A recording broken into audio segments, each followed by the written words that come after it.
ಅಜ್ಞಾನ ಇದ್ದ ಚುನಾಯಿತ ಪ್ರತಿನಿಧಿಗಳು ಶವ ಸಂಸ್ಕಾರದ ಬಗ್ಗೆ ನಡೆಸಿಕೊಂಡ ರೀತಿ ಸರಿಯಲ್ಲ.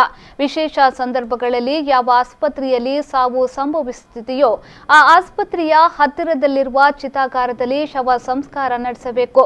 ಅದರಲ್ಲೂ ವಿದ್ಯುತ್ ಚಿತಾಗಾರ ಇದ್ರೆ ಅದಕ್ಕೆ ಆದ್ಯತೆಯನ್ನ ನೀಡಬೇಕು.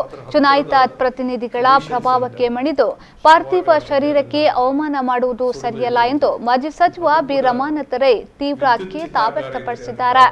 ಬಿಸಿ ರೋಡ್ನಲ್ಲಿ ಮಾತನಾಡಿದ ಅವರು, ವಿಶೇಷ ಸಂದರ್ಭಗಳಲ್ಲಾದರೂ ಪಾರ್ಥಿವ ಶರೀರದ ಸಂಸ್ಕಾರ ಎಲ್ಲೆಲ್ಲೂ ದಾರಿಯಲ್ಲಿ ಮಾಡಲಿಕ್ಕೆ ಬರುವುದಿಲ್ಲ ಅಥವಾ ಯಾರೋ ಖಾಸಗಿ ಜಾಗ ನೀಡಿಯೋ ಮಾಡಲಿಕ್ಕಾಗುವುದಿಲ್ಲ.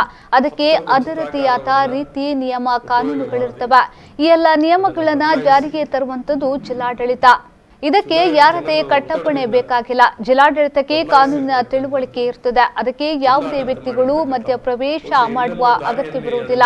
ಸಾಮಾನ್ಯ ಜನರಿಗೆ ಈ ಬಗ್ಗೆ ತಿಳುವಳಿಕೆ ಇರುವುದಿಲ್ಲ ಅಂದ ಮಾತ್ರಕ್ಕೆ ಜನಪ್ರತಿನಿಧಿಗಳಿಗೂ ಸಾಮಾನ್ಯ ಜ್ಞಾನ ಇಲ್ಲದಂತೆ ವರ್ತಿಸುವುದು ಸರಿಯಲ್ಲ ಎಂದರು. ಈ ಬಗ್ಗೆ ಈಗಾಗಲೇ ಕಾಂಗ್ರೆಸ್ ನಿಯೋಗ ಜಿಲ್ಲಾಧಿಕಾರಿಯವರನ್ನ ಭೇಟಿಯಾಗಿ ಚರ್ಚಿಸಿದೆ. ಆಗಿರುವ ಪ್ರಮಾದವನ್ನ ಜಿಲ್ಲಾಧಿಕಾರಿಗಳು ಪರೋಕ್ಷವಾಗಿ ಒಪ್ಪಿಕೊಂಡಿದ್ದಾರೆ. ಮುಂದಿನ ದಿನಗಳಲ್ಲಿ ಇಂತಹ ಅಚಾತುರ್ಯಗಳು ನಡೆಯಬಾರದು ಎಂಬ ಮನವಿಯನ್ನ ಡಿಸಿಗೆ ಮಾಡಲಾಗಿದೆ. ಈ ಬಗ್ಗೆ ಜಾಗರೂಕತೆ ವಹಿಸುವುದಾಗಿ ಅವರು ಭರವಸೆಯನ್ನ ನೀಡಿದ್ದಾರೆ ಎಂದರು.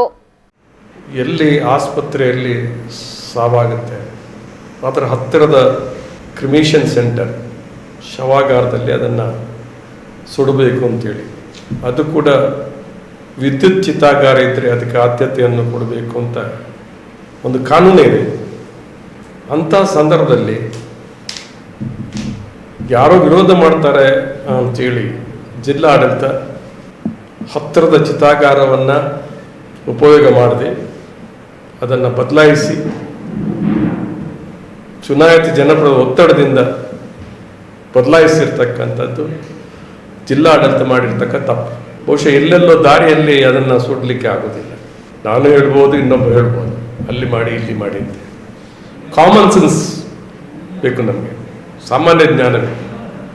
ಎಲ್ಲೆಲ್ಲೂ ಮಾಡಲಿಕ್ಕೆ ಆಗೋದಿಲ್ಲ, ದಾರಿಯಲ್ಲಿ ಮಾಡಲಿಕ್ಕೂ ಆಗೋದಿಲ್ಲ.